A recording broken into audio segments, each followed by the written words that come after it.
Hello everybody and welcome back to my channel. I'm answering your questions today, and so I'm so grateful to have you here. If you're new here, welcome. I'm the author of Yoga for Everyone, and I have been an accessible, inclusive yoga teacher for as long as I can remember. And this is my channel, showing you how to break down poses, offering a little bit of asana, offering you tips on self-care and all kinds of good things. So if that's what interests you and you're here now, please hit the subscribe button. I would love for you to become a part of the Yoga for Everyone family. Make sure you hit the bell to let you know when the next video is uploaded. I upload a new video every single Tuesday. And today's question from my Asana Playground 101 is, how do you do half moon pose? And this is a really good question. Half moon is among one of my favorite poses. I like to use blocks in half moon because I have short arms. And so short arms make a lot of poses a little bit more challenging. So whenever you're looking at photographs of people with their arm, holding their big toe and their arms all the way up here, and they're doing all these kind of fancy arm balances, that's because they have long arms in proportion to their legs. So proportion really makes a big deal in doing a lot of these poses. I find when I do a half moon pose without a block, I feel really short and compressed in the side of my body. So I often like to use a block. The only time I don't use a block when I'm doing a half moon pose is if there are none available. And in that case, I'll use a meditation cushion, or I'll kind of do a hovering half moon pose. So let's get into it. So for those of you who don't know what half moon pose is, it's a standing balance with one leg down and one arm down. And it's a lateral standing balance where your body's opening laterally and we're stacking hip over hip.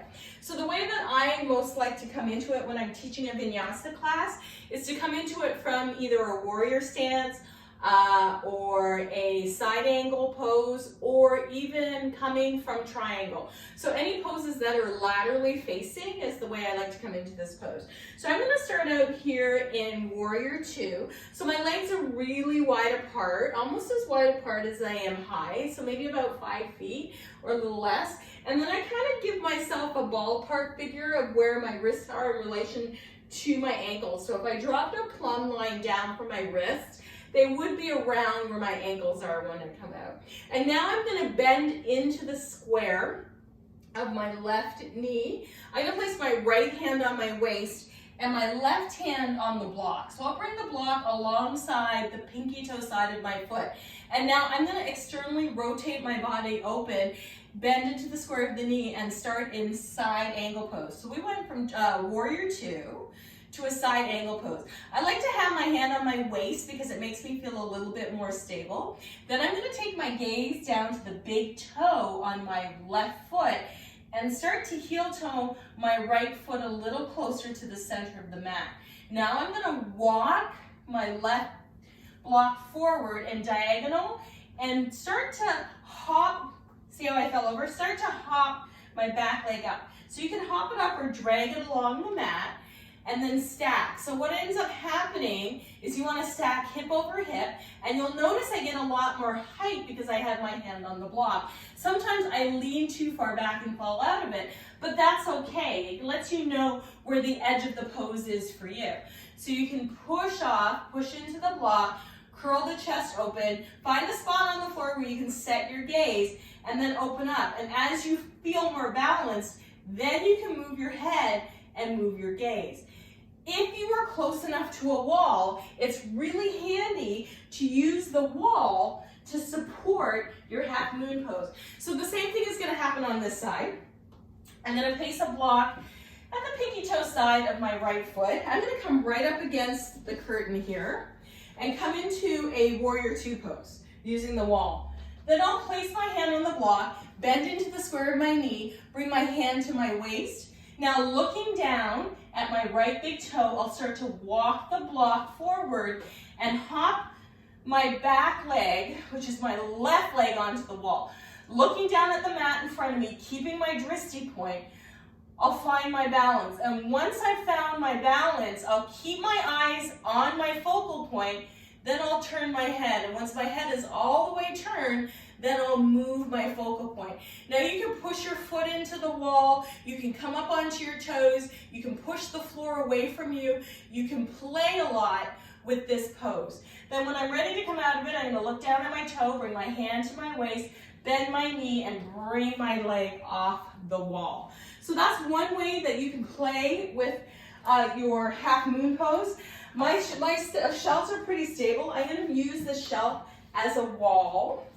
The other way is you can lean back onto a wall to help keep you supported. So when I'm working with older adults or people who might have balance issues, I like to use a wall, and today my bookshelf is going to be my wall. So I'm going to come back to Warrior Two here, bend into the square of the knee. Make sure you don't step on anything that's going to make you do the splits between now and then. Pushing wide apart with the legs, drawing in through the core, bending into the square of my right knee. I'll come into Warrior Two first. Then I'm going to bring my hand down to the block, and as I've done before, we walk the block forward, and a couple of steps, right? Stepping really gingerly, and then pushing down into the block, lifting the leg, and then I'm going to lean back. I'm even going to hold myself onto the shelf. Now, if there was a wall behind you, you could lean back onto the wall so that you feel fully supported. My heel's on the edge of my shelf. I've got my hand on my shelf. I'm taking my gaze up to the sky because I feel super supported here, right? So I find this is the most accessible way to feel in this pose. When I'm teaching my older adults, we often use the wall because then there's less of a chance of feeling like you're going to be falling. But that's another way that you can play with half moon pose. Now, if half moon pose is just too difficult, you don't have access to the wall, perhaps you don't have access to blocks, what I like to do is a hovering half moon. So I'm going to come to, I'll come to this side. So a hovering half moon is to come into a general shape of the pose. So you can start in your a shorter Warrior Two stance and come into a triangle here. So triangle is when we're going to straighten out our leg. We're going to pull back with our right hip, and we're going to lean into our left hip. Now I'm going to bend into that left knee, and we're going to do a little bit of a hover. So you can keep your toe on the floor if you like. Take your arm up to the sky, hover your left fingertips to the floor, and then see if you can lift that back leg up and hover, okay? So that's a little bit more advanced. Of course, if you don't want to lift the toe, you can keep the toe on the floor and take the general shape of the pose. It doesn't have to be perfect. Make sure you keep a little bend in the knee. You can come right up onto your tippy toes and make sure you balance it out on the other side. So you're almost coming to triangle pose, letting your arms open wide, leaning a little bit, bending into the knee, and then perhaps finding the balance. It's harder for me on this side. And taking a little bit of a hover. Woo! And then if you fall out of it, touch the floor and come all the way back up. But play a little bit with how you can explore half moon pose, using the wall, using the mat, using the hover, using the wall behind you.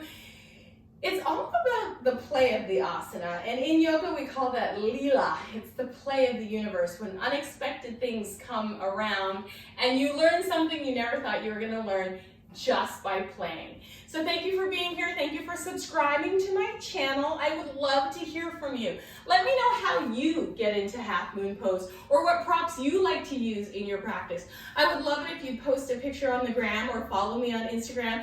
Show me your yoga practice. How are you practicing? How are you keeping it accessible and customized in your own body? Once again, thank you for being here. Make sure you subscribe, like, share, tell your friends, tell your enemies, and I will see you next time. Namaste.